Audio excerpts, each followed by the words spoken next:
Hello, everyone. Thank you so much for tuning in. Welcome to another episode of Facebook Live on sharing coaching tips. The topic for today's broadcast is on transforming fear. This is our part 3 of a 3-part episode that aired on Sunday and yesterday, Monday, and today. Today, I'm so excited to welcome 3 of our classmates to come on the show to share their experience and transforming fear, how they transform their fear. We're going to have Joanne to come on to share with us. Hi, Joanne. Hi, Lovely Jan. tree. You look lovely, and your tree in the background. Thank you. Awesome. I strive to make my home a place of peace and joy, and Peace it and gives joy. me joy when I have Yes. my kids' friends come over and say, "Your house is so homey." It makes Yeah, they that's don't even know I hear it, but I do, and it feels really good. Make you feel good, right? Awesome, awesome. So for our audience, we're all familiar with Joanne. Joanne was on our broadcast in early November, right? Early November, share one of the session 6. Was that session 6? Session 4, Session 4 on mental mental rehearsal. rehearsal. Mm-hmm. Yes, yes. And thank you so much for coming back the second time. Thank you. Thank you for having me. And I want to just congratulate you on the completion of your practice Ah, that science. was so good. Yeah. Phenomenal. And for Yes. spearheading this 3-day dive into transforming fear. It's been awesome. And everyone you've had on has been Yes. awesome. And I want Maggie to know she did a phenomenal job. She was just very Maggie. profound and articulate. She was Yes. fantastic. So thank Yes. you. Maggie, did you hear that? I hope so. You did awesome, Maggie. You did awesome. And Joanne, I want to congratulate you for your public speaking gig that you did in New York City. Thank you. Thank you. That was awesome. You know, I'm gonna volunteer you. I'm gonna put you on the spot. Could I have you another day to share your public speaking, giving talks experience? Absolutely. That'll be awesome. Here we go. We got the next broadcast topic nailed. Yeah. Awesome. Yes. So back to today. You know, Joanne, and we have a, you know, on the first show we had Michelle. The second show we had a few others. You know, some people like yourself, you already put yourself out and being seen, being heard, and doing the stuff that we thought we need to do, but we haven't been able to do it. We all thought, Joanne, you are brave. You have no fear. You are fearless. Thank But you. here you're here going to share how did you get to that state? That's such an awesome place to be in. Mm-hmm. Would you like to hear that? Yeah, and I want to start off by saying I agree with Maggie about, this idea of fearless. I am definitely not fearless. There's fear there. Fear, But fear. it's a matter of, what do you do with that fear? And in listening to your other speakers, there was a lot that I related to. Like Lily had mentioned, the antidote to fear being to take action, and related to that was what Irina had said about just kind of, heck, just do it anyway, like feel the fear and do it anyway, Yeah. which can feel so empowering.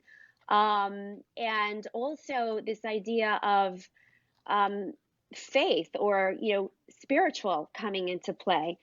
For me, that has been the biggest difference between being fearful and feeling less fear, being fearless, but not completely absent of fear.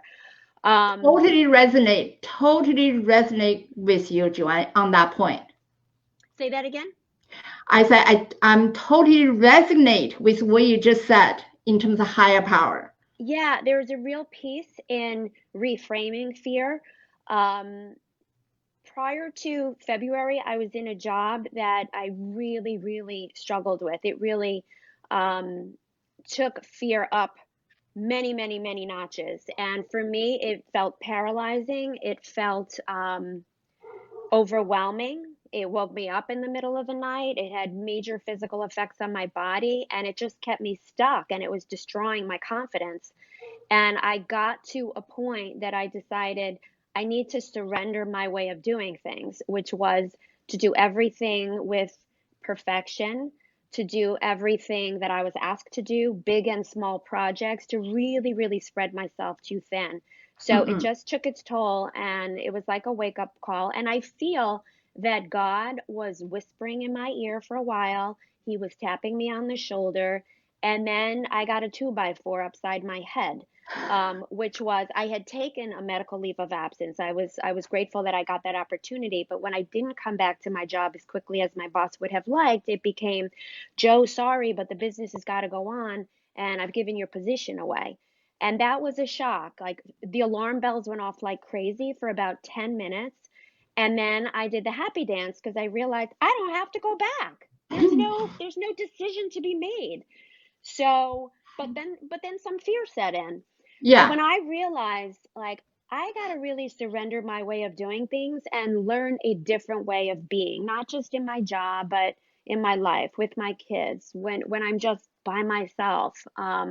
I need to give up my way, and I need to ask God to step in, and I have to be willing to receive. And that for me was a really, really huge difference. So fear for me was an invitation that something needs to change. It was an invitation to something else needs to be expressed. It's an invitation to Yes. freedom. Yes. It's really an invitation to God's help and to be willing to experience an unknown. And for Mm-hmm. me, it has become an exhilarating unknown because while going through the training for BHC, I just felt like momentum was really picking up and my confidence and optimism was growing. But the reality is, and I sit here today saying, I don't really know how this is going to pan out. I have great faith that I've done the work.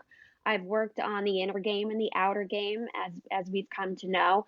And I have dug my heels in so deep to my faith that I have total confidence that God is going to bring people into my life that I need to help and that will accept the help that I have to give. So that's Awesome. really been a huge, um, I won't say turnaround because I grew up, I had an introduction to God, Yeah. but never more so in my life have I really embraced the idea that He's just there waiting for me to ask for the smallest of things and the biggest of things. And that just gives me great peace. And here's the thing with faith and fear, they can't exist simultaneously. I didn't make that up. I read it somewhere. I heard it somewhere. But I feel like I'm living that because if there's any time in my life where I should be filled with fear, it's now because I am not working. I'm transitioning, but I need to have a full-time job. I need to have benefits. I don't have all of that yet in place. So the logical part of my brain says you should be really fearful. But the faith-filled side of me says, you know what? You don't need to worry about it. So I'm living that faith is winning, so to speak, and fear is not consuming me. It's almost like I can't explain it. I am not fearful, and I I ought to love be, it. but I'm not. I And that love is the it. power of the spiritual, of the Yes. that which is greater than Yes. you. For me, it's Yes. God most clearly.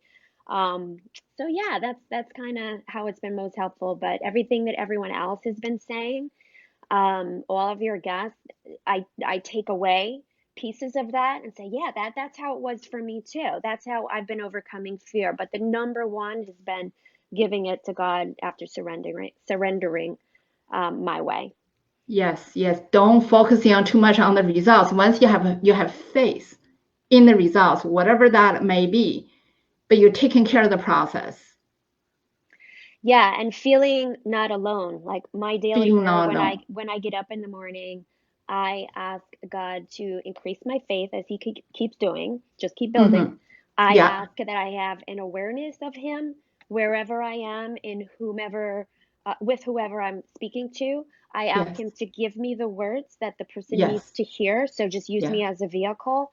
That's been extraordinarily helpful, and really just to keep my awareness like at a very high level so I don't feel alone. I mean, I say, what are we going to do today? Like Yeah. he's living in me. So what are we going to Yes. do today? We, That's right. not just me Yeah. alone with the weight of the world on my shoulders. Awesome. Awesome. That's such a great perspective. I can say I feel the same way. When you have God in you, you are never alone. Yeah. And He knows, He has all the plans. We just need to take care of the things we can take care. Have a strong faith, do the work we need to do, and then the rest will be taken care of. Having Yeah, that, we don't and feel fearful. right. And Jan, having gone through it, everybody has gone through struggle and darkness. I mean, it's kind of all, I think it's how many students land here in VHC and what comes of the struggle. Sometimes you have to go through that, kind of carry your own cross for a little bit in order to get to a higher level and to birth something that's maybe you never imagined that's going to give you great joy. So there will be moments, undoubtedly, moments of struggle and doubt, and maybe like, oh gosh, like maybe this isn't going to pan out, the fear voice. Maybe this isn't going to pan out the way I thought. But anything that feels dark or feels like struggle, I just remind myself what came out of the darkness and struggle before. And I have always landed in a safer, better, happier, more joyful place and have met people along the way that are still in my life. So for those that are listening now or later, if you find yourself in that struggle, just recognize it for what it is, that it is very likely an invitation if you're aware of something even better. Be curious. Be curious with the struggle. Be curious with the fear. Don't try to run away. Don't think, we always feel uncomfortable, but try to embrace it. Being curious to see what's the message to us. Mm-hmm. Awesome. Yeah. Awesome. Well, thank you so much for the wonderful share. I love it. You see, You're welcome. Everyone, so far I had 8 people on the show. Everybody have a slightly different perspective. Mm-hmm. It's all very insightful. Fear is not a very simple subject. Everybody experiences different ways and perceive as different ways. The message to each of us may be different based on our own circumstances. But just hearing what other people say, how they felt, what they use as a tool to overcome, to transform, to have less of a fearful state. We can feel fear, but have less that fearful froze up state. That's all the better. Yeah. So to not stop the feeling, embrace it, get curious and say, okay, what am I maybe not seeing or not hearing that might be helpful? Exactly. And then point us in the direction that we actually want to go. Mm-hmm. Mm-hmm. Awesome. Thank you, Joanne. I know you have another obligation you need to run to. Thank you so much for being here with us, for being on the show second time. Really appreciate it. And you're going to be on again. You're going to be on again. I will. All right. Bye-bye. Say bye to Joanne.